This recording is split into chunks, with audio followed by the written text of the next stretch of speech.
What's good? And you probably heard that a remake of the Greek God of War trilogy got announced quite recently. It is wonderful news for God of War fans collectively, except for the mentally ill unks, gooners, and people that say everything new is bad, like a bunch of sub-animal species.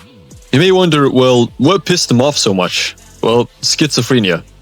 On the very official PlayStation video, the greasiest, most Cheetos-fingered, schmegma on the couch having mutts were in the comments ignoring everything else possible in the remake and deciding to talk about the sex minigames in God of War. Now you may wonder, why is it such a large problem for these people? Instead of focusing on anything else that could be improved in the games, such as designs, retcons, and extensive lore, why do they decide to focus on their little peckers? Because these guys are porn-addicted unks with no actual strong or solid argument to back up their desire for this crap. But in this video, I'll be going through the tweets and arguments these no-shower greasy bastards bring onto the table. On Twitter, the hotspot for this debate seems to be circulating around IGN's post, with the first one being where they ask a question with the following: the original God of War games are infamous for their sex minigames which demonstrated Kratos' descent into sadism and nihilism, but should they be included in the upcoming remake? To which I answer, these minigames are not necessary. They don't play a major part in Kratos' descent to madness whatsoever, because these minigames are optional. Even the minigames being canon is a debate, because there's no concrete substance as to suggest that they are. Kratos still murders Ares, he still carries the ashes of his family, he still becomes the ghost of Sparta.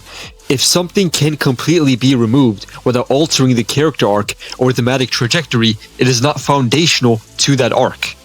The remake shouldn't just be a graphical upgrade because they can refine the tone that the man-child known as David Jaffe was suppressing the entire time. I'm not saying the old games weren't deep or didn't have a tone to them. As a matter of fact, I've been saying the opposite of that the entire time.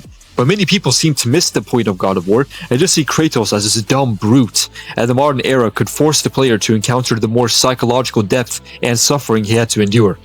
Reintroducing sex minigames would just crash with that tone and cheapen the focus. People would just install the craziest mods where you can have sex with your waifu Jabba the Hutt or some crap. Furthermore, the statement where they say that it's to show his recklessness, it's already shown through him committing genocide, breaking oaths, and defying the divine powers within the myths. We don't need optional softcore button smashing to understand that he's morally corrupted. The writing already does the heavy lifting. The minigames come across as an edgy touch to the game and are cartoony. Anyways, let's see what these people say. But you didn't say a word against Baldur's Gate 3 bear scene, right? And no, the original God of War trilogy doesn't need a remake. Just a remaster at best. Who the hell cares about Baldur's Gate, my son? It's Zooflick Brimstone.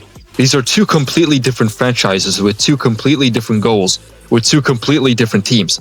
Do not compare this goated franchise to whatever foul slop you're referring to. When the woke, liberal dev team inevitably waters down the remake, I'll make sure not to buy it. And of course, here comes the low IQ subhuman Seath where they call everything woke and the game isn't even out yet. If the removal of sex minigames makes you not want to buy the game, then do not buy it. Get ass blasted by the fact that neither the game or the company need you. Either way, I do not know why they're saying this game is going to be feminized or everything is going to be homosexual. It just comes from irrational, hasty conclusions. If the question is, should we change anything about the game when we remake them? And your answer is anything other than a resounding no, then you shouldn't bother to remake them at all. The answer is a resounding yes. When you remake a game, there are definitely a few properties that need to be changed, no matter what definition you try to go under. And even then, this wouldn't affect the grand scheme of the gameplay or story, so I don't know what this pissing is on about. It's not for kids, though.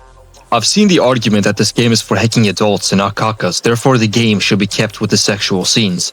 This argument is not sequitur whatsoever. Just because it's a game for adults isn't an inherent justification to keep this in whatsoever, besides to cater to an unk-ass audience that doesn't understand Kratos and don't even care for the franchise in the long run. Yes, it's a good way to get red orbs, and as mentioned, it represents Kratos no longer caring about anything truly, now that he's lost so many family members. Red orb gain from these minigames can easily just be replaced with combat or puzzles. It's not like you'll get less ideal red orbs with these minigames not existing. And if you think that Kratos doesn't care about anything in the games, you must have crap for brains, alright? Because in Ascension, Kratos is driven by a need to break his blood oath to Ares and has to murder his own friend in the end of the game. Chains of Olympus, he literally had to choose between the world and his family. God of War 1, he wanted the memories of his past erased. God of War 2, it is apparent that the anti-hero had a final attempt to gain peace of mind after being tricked by the gods into killing his wife and daughter, along with teaming up with the Titans. God of War 3, the power of hope and Pandora shed new light for Kratos. All of this disproves what you just said. You live in your family's shed. Remakes are never about bringing old games to modern systems, it's always about fixing the problematic elements in them. Shut your bum ass up, son. You are a VTuber, and you not only repost sexual content on your account, but also blatant lolly content, which is just the largest, rustiest nail in the coffin. I can't believe this jardy ass blood is trying to lecture game design, while his timeline looks like a federal investigation waiting to happen. And I don't think I could even show whatever the absolute hell you posted here. Fy fan I helvete. Anyways, to refute the actual point, you have zero evidence and no empirical justification behind the fact that the God of War is being remade because, dude, it's just problematic. But when it does get remade, unnecessary crap isn't an obligation to keep. Maybe this is hypocritical of to say given I'm weirdly prudish yet also kinda freaky. Why is the optional sex minigames are being called into as the most problematic here when they are far from the worst things Kratos does in the trilogy? Nor the most gratuitous. They are optional and the female NPCs consent if not asking Kratos to ravage them. Nor does it take away from the Greek trilogy's downward spiral into madness tone. It's like how recent Mortal Kombat go further in on the absurd levels of finely detailed, gratuitous levels of carnage. So Kratos doing worse is just whataboutism, because no one is arguing that the sex minigames are morally worse than genocide.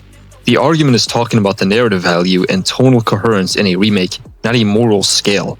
Also, it being optional just weakens your position, because if a player can skip something and it has zero effect on character development, then it is mechanical padding. And it doesn't take away from the downward spiral. But it doesn't add anything meaningful to the spiral either, so it's completely redundant. By the way, Mortal Kombat 11 and Mortal Kombat 1 are just a false equivalence, because gore is intrinsic to Mortal Kombat's identity. Fatalities are a gameplay mechanic, and they are the brand. Sexualized costumes are just choices layered on top. Removing or altering outfits does not disrupt the identity of said game. Yes, they should, because it's a remake of that same time period of his life where he, like you said, is full of sadism and nihilism. The God of War trilogy is not a hopeful trilogy. It's all about violence, regret, and anguish. Now, get a load of this idiot right here. IGN is not an authority upon the themes of God of War whatsoever, since sadism specifically, it could refer to a sexual theme as well. Kratos kills because he must achieve his goal, not sexual gratification. He doesn't have a fetish, okay? And the God of War not being a hopeful trilogy, you absolute neckbeard, yes it freaking is. That's the whole point of Pandora's box, a core concept within the entire story, and the power of hope fighting against the evils that were released onto the world. It is about violence, anguish, and regret too. But guess what? Nothing to do with sex. This is the same guy who made the God of Slop video, basically appealing to David Braphog and just being a dumbass. If you want me to debunk his video, let me know in the comments. Now, they made a second tweet, and they actually linked a poll. I'll be putting the link to the article down in the description. Looking at the results of the polls, yeah, it's freaking bad. But what do you expect from a bunch of Twitter gooner old guys? I swear to God, if they add these minigames because of these balding, pornography-addicted V-unks that are on the verge of becoming a corpse, I say that we never deserved a remake, and that it was over before it even started. Just shut it down. But thank God, it's stated that the devs regretted adding them in, so I hope they never add it again. If they don't, I will cook for the whole day, and every unk out there can kiss my ass. There was also an entire article trying to justify the minigames being included within the remakes. Kotaku is a known website for making absolutely horrible articles, but this type, crap hit the fan. So I'm going to go read through the article so you don't have to, and debunk all of the points that they bring up. Alright, we're going to go through this article made by this retarded company. And what we're going to do is basically debunk each point that this article brings up. And as you can see, I had to skip half the article because it takes a bunch of time getting to the actual substance, the meat and potatoes, the argumentation. And the biggest argument this article actually has is Kratos is descending into a monstrous, violent state, and basically what they mean is that this somehow justifies these staying. But Kratos' descent is already shown through being tricked into murdering his own family, endless divine manipulation, betrayal by Olympus, destroying entire cities and ecosystems.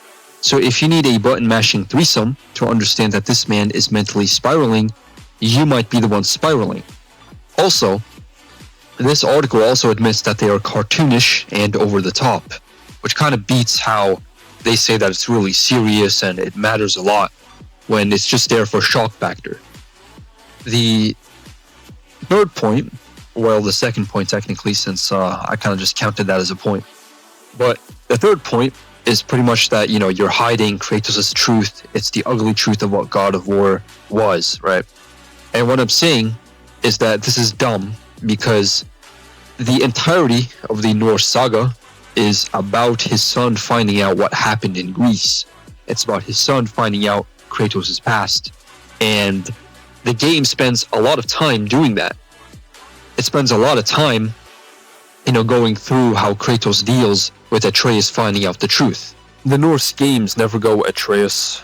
I once smashed square repeatedly in a Spartan brothel. And that is why I must change, because that would just be downright insane.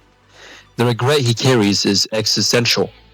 And what this article also employs is just cultural rubbish bait. You know, it tries to say that, it's giving into the woke ideology, which is just rhetorical insurance. Instead of actually proving narrative necessity, it implies that disagreement must be politically motivated, which is pretty dumb because, you know, this is basically what every single article that doesn't have any actual argument does. It just employs this cultural rubbish bait. Now, that's pretty much all there is to say about this article. There's not much substance. It's just mostly just pissing and complaining. And those are pretty much the main arguments it has.